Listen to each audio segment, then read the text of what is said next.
네, 함께 성장하는 일상 랑랑부동산 플러스입니다. 최근에 이제 영상들을 좀 올리다 보면은 이제 좀 많이 듣는 표현이 뭐냐면 뭐 로봇 같다, 너무 딱딱하다 이런 표현들을 많이 쓰시더라고요. 사실 일부러 그렇게 하는 건 전혀 아닌데 예전부터 이제 뭐 카메라 앞에서 그냥 이야기하는 게 익숙치 않다 보니까 이제 무표정으로 읽듯이 이야기를 했었었는데 그게 좀 습관이 돼버린 것 같습니다. 그래서 뭐 특히 교육을 들으시는 분들이 수업 중에는 오히려 이제 의사소통도 잘 되고 그러는데 이제 꼭 유튜브만 보면 너무 딱딱한 느낌이라서 왜 저럴까라는 생각을 또 하기도 하셨다라고 하더라고요. 저도 이제 다른 거기에 대해서 한번 고민을 해봤는데 확실히 앞에 사람이 있고 대화를 하는 것이냐 아니냐가 정말 저에게는 다르게 적용이 되는 것 같습니다.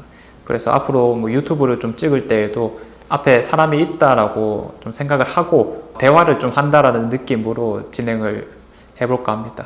제게 가장 부족했던 것은 결국 이제 마인드가 아니었나 이런 생각이 듭니다.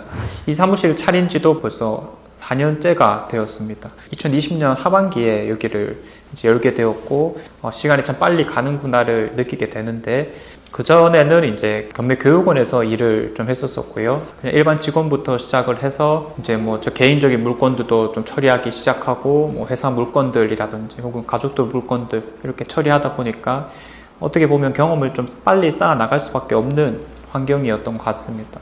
사실 그때 제가 배우고 실현했던 경매는 싸게 사서 원가에 판다 이 정도의 개념으로만 좀 접근을 했던 상황이었습니다.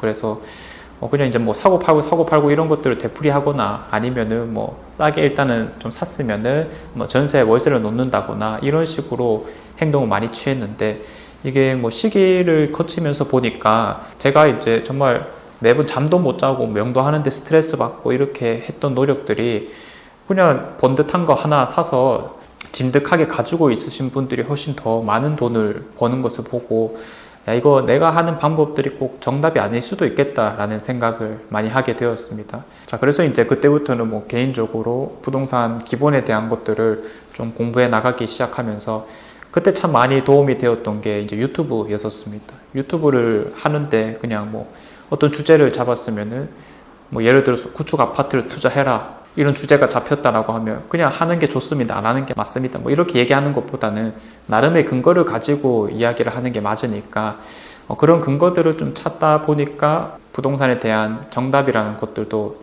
찾아내게 되어서 지금 교육장에서 뭐 원리반 수업도 하고 뭐 다른 수업들도 이어나가고 있는 상황입니다. 그리고 이제 시간이 꽤 쌓였죠. 이제 오시는 분들이 점점 쌓이게 되면서 다양한 분들이 각자 상황에 이제 질문을 하시게 되다 보니까 거기에 맞춰서 저도 이제 또 공부를 할 수밖에 없는 거고 또 답변을 드리다 보니까 이제는 또 그런 것들이 반복되어서 웬만한 질문들은 또 쉽게 처리를 하고 있는 상황입니다. 자, 아무튼 뭐 이런 교육생들 뿐만 아니라 상담을 오시는 분들도 참 많아요. 제가 그런 상담하시는 분들을 보면서 가장 크게 느끼는 것 하나가 무엇이냐라고 물으면 저는 개인적으로 야, 돈 많은 사람이 많네 라는 겁니다.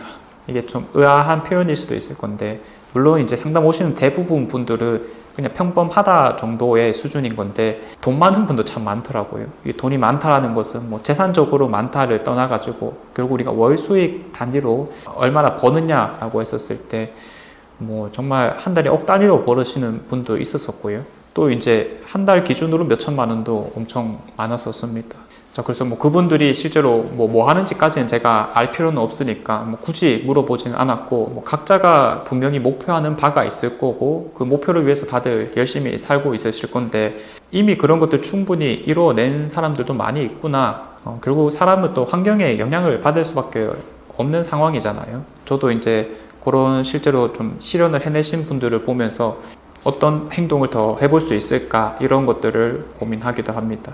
자, 그리고 이제 또 상담을 많이 진행하면서 많은 분들을 만나다 보면은 정말 자주 듣는 표현이 하나 있는데 이거는 제가 좀 위험하다라고 생각을 하거든요. 뭐냐면은 본인 집이 살기는 좋다라는 표현입니다. 대체로 이제 이런 표현이 왜 나오느냐면 이제 뒷말이 있죠. 살기는 좋은데 값이 안 된다, 돈이 안 된다 이런 측면인 건데 우리가 집을 구매할 때는 자연스럽게 실거주 측면에서 구조가 어떻고 뭐 단지 내부가 어떻고 이런 것들을 많이 따지지만 뭐 결론적으로 지금 우리 대구에서 가장 비싼 곳은 어디냐라고 했었을 때 뭐 범사 만삼을 꼽잖아요. 특히 범사 지역이라고 하면은 정말 극소수의 한두 개의 아파트를 빼고는 오래된 아파트들이라는 건데, 지금 뭐 실거래가가 가장 높은 경남타운이라거나 혹은 뭐 가든아이츠 이런 것들은 이제 거주하시는 분들의 표현을 들어보면 정말 거주하기 쓰레기다 이런 표현 많이 쓰거든요. 우리가 아파트를 바라볼 때면 실거주보다는 사실 투자 가치를 첫 번째로 생각할 수밖에 없다. 왜냐? 어차피 내가 뭐 거주라는 개념이라면 전세는 월세로 살면 되겠지만 결국 내가 그 집을 사는 이유는 우리가 투자라는 측면을 절대로 놓칠 수가 없는 거죠. 즉 내가 그 많은 돈을 넣어뒀을 때 후에 가장 큰 가치 상승을 노려볼 수 있는 아파트냐, 사실 이게 가장 중요하다라고 보는 거니까 그런 가치 상승 측면에서는 실거주 관점은 조금 뒤로 빼야 된다라고 말씀드릴 수가 있겠습니다. 자, 그래서 우리가 흔히 하는 표현인 여기 살기에는 진짜 좋은데 뭐 이런 생각을 평소에 하시고 있는 분이라면 자금적 여유가 된다라고 했었을 때 여기보다 투자 가치가 좀 더 높은 곳은 어딜까, 이런 고민을 해봐도 좋을 것 같습니다. 특히 지금 시기는 그런 고민을 할 때가 또 맞다라고 생각을 합니다. 우리에게 가장 부족한 것이 무엇일까, 이런 질문에 있어서 제 생각에는 아마도 생각하는 시간이 좀 많이 부족하다라는 것 같습니다. 우리가 이제 오늘을 어제처럼 살 수밖에 없고 내일도 오늘처럼 살 수밖에 없다라는 측면에서 이제 어떻게 보면 쳇바퀴 구르듯이 살아가는 거잖아요. 그런 게 꼭 나쁘다라는 것은 아니지만 각자가 목표하는 바에 있어서 그게 이제 올바른 행동일까라고 생각을 해보면은 이제 대부분 불편함을 느끼고 안 좋은 감정을 느끼는 것은 올바른 행동을 하고 있지 않아서다라고 생각을 합니다. 저 역시도 이제 평소에 그런 걸 많이 느끼고요. 자, 그래서 이제 그냥 일상적으로 뭔가를 별 생각 없이 진행을 할 때라면 나에게 필요한 것은 무엇일까? 어떤 행동을 좀 해봐야 될까를 좀 고민을 많이 해보게 되는 건데, 제 영상을 보시는 분들은 아마 뭐 어쨌든 부동산이나 아파트를 기준으로 관심이 있기 때문에 봐주시는 거다라는 생각을 하고 있고, 뭐 당장에 뭐 변화를 해야 된다 말아야 된다라는 측면보다는 이게 정말 내 현 상황이 정말 최선일까? 라고 하는 고민들을 한번 해봐도 좋지 않을까라는 생각이 듭니다. 누구나 참 변화하고 싶지만은 행동으로 옮기는 것까지는 참 힘들다라는 생각을 많이 하고 있고요. 각자의 답은 또 각자 스스로에게 있다라고 봤을 때 여러분들 스스로의 답을 좀 잘 찾아낼 수 있기를 바라겠습니다. 자, 그래서 내일이면 또 주말이 찾아오는데 오늘 불금 잘 보내시고요. 오늘 하루도 화이팅 해보시길 바라겠습니다. 감사합니다.